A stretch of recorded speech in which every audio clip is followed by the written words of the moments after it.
Hey everyone, and welcome back to Tech Talk Central. It's me, Nathan, And I'm Sarah. and today we are diving deep into a question we've seen pop up a lot in the comments lately. Yeah, Lenovo Legion Go versus ASUS ROG Ally.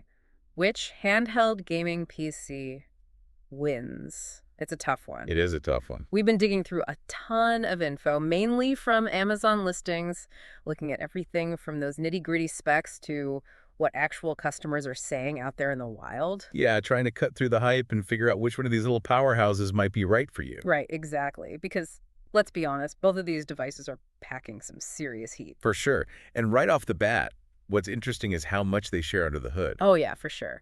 The heart of both the Lenovo Legion Go and the ASUS ROG Ally is the same beast, the AMD Ryzen Z1 Extreme processor. And for those who don't speak fluent tech, what does that mean? Basically, it means they both have a very similar level of raw processing power, ready to tackle pretty much any modern game you throw at them. Oh, so essentially they're both built for some serious gaming, Yeah, exactly. And to add to that, they both run on Windows 11. which means you've got access to that massive library of PC games. You got it. So on paper, they seem pretty evenly matched. Yeah, in terms of core processing, absolutely. But let's get to where things start to look a little different. The displays. Yeah, this is where you really start to see different philosophies at play. Yeah, the Lenovo Legion Go goes big. We're talking a huge 8.8-inch WQXGA touchscreen. Whoa, hold on. That's bigger than some tablets. It is. And the resolution. A whopping 2560 by 1600 pixels. Plus, you're getting a super smooth 144 Hz refresh rate and 500 nits of brightness. That's going to be a beautiful picture. Yeah, and we saw a bunch of customer reviews raving about the Legion Go screen. They're calling it stunning, praising the beautiful visuals and great colors. And I can see why. That extra screen real estate, combined with that crisp resolution, it's going to make games so much more immersive. Totally. Hmm. But pushing all those extra pixels, it's got to come at a cost, right? Battery life is probably going to take a hit. You're probably right. And it might need a bit more graphical oomph to keep those frame rates smooth in really demanding games. Okay, good points. So, moving on to the ASUS ROG Ally. This one goes for a more compact 7-inch FHD touchscreen. Still a respectable 1920 by 1080 resolution. And it still has a really good 120 Hz refresh rate. So while it's not as expansive as the Legion Go screen, it's definitely not a slouch. Yeah, definitely still a high-quality display. And of course, that smaller screen contributes to the Ally's more compact and lightweight design, which, we'll talk about in a bit. Yeah, looking forward to that. But for now, I think it's safe to say that if you're all about that big, beautiful, high-res screen, the Legion Go takes the cake. Yeah, and that faster refresh rate could give you a slight edge in those fast-paced action games. Right. So we've talked processing power, displays. Now let's get to the brains of the operation. RAM and storage. Right. How much space do we have to install those awesome games? Well, both of these handhelds come loaded with 16 GB of RAM. That's plenty for smooth multitasking. You'll be able to run those demanding games without your system choking. Yeah, no bottlenecks there. But storage is where things start to get a bit more interesting. Right. With the Lenovo Legion Go, you get a solid 512 GB SSD. Pretty straightforward. Yeah, nothing too fancy there. But with the ROG Ally, the listings get a little fuzzy. It does say upgraded to 16 GB memory, so that matches the Legion Go. But storage-wise, one bundle we saw advertised a 1 TB SSD and 128 GB portable SSD. Hold on, so are they lumping in external storage with the internal? That's what it seems like, which can be a little misleading. We also saw other configurations for the Ally listed, 512 GB, 1 TB, even 2 TB SSD options. So there's definitely more variability with the Ally. You might actually end up with more storage out of the box compared to the Legion Go, depending on the specific model or bundle. Yeah, but you got to be careful. Make sure you read that fine print and figure out how much of that storage is actually internal. Because juggling external drives, that's not exactly ideal when you're on the go. Totally agree. Now let's talk about how these devices actually feel in your hands, the design and ergonomics. Right, because comfort is key, especially for long gaming sessions. The Lenovo Legion Go, it weighs just under 2 pounds, not exactly feather light. But its real claim to fame is those detachable controllers Yeah, they really went for that Nintendo Switch vibe with the Legion Go. It's got a built-in kickstand, too. and a whole bunch of controls, like 24 on gamepad buttons. We saw one user talking about how versatile the Legion Go is. You can use it in handheld mode, prop it up with the kickstand, detach the controllers, even dock it and connect to an external display. It's like a gaming transformer. Totally. Yeah. Now, the ASUS ROG Ally, they went for a different approach. Much lighter.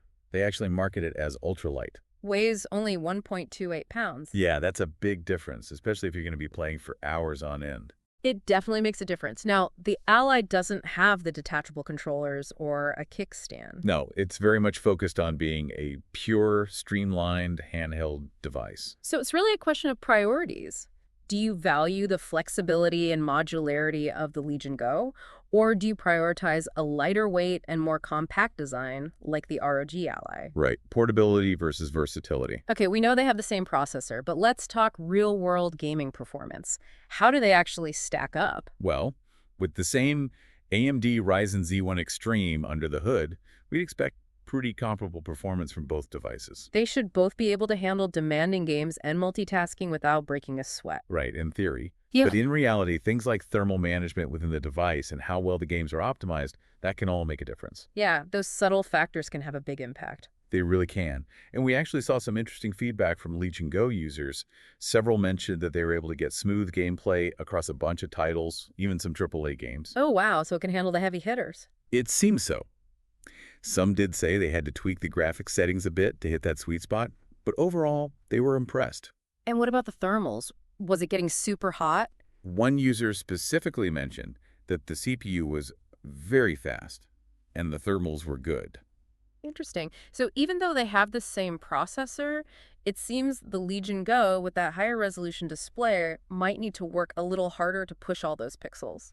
Yeah, it's something to keep in mind. But ultimately, the real-world experience is probably going to vary depending on the specific game and how you tweak those settings. All right, next up is something crucial for any portable device: battery life. Yeah, because what good is a powerful handheld if it dies on you after an hour? Exactly. And this is where things get a little worrisome for the Lenovo Legion Go. We saw multiple reviews where users straight up called the battery life horrible. Yikes. What were they saying specifically? They were complaining about it draining super fast, even when they weren't pushing the system too hard. Some estimated getting only 1.5 to 2 hours of playtime under load. Oh, wow, that's rough. Yeah, if you're planning on any long gaming sessions away from a power outlet, that's something to think about. Definitely a red flag. Now, what about the ASUS ROG Ally? Did we find anything concrete about its battery life?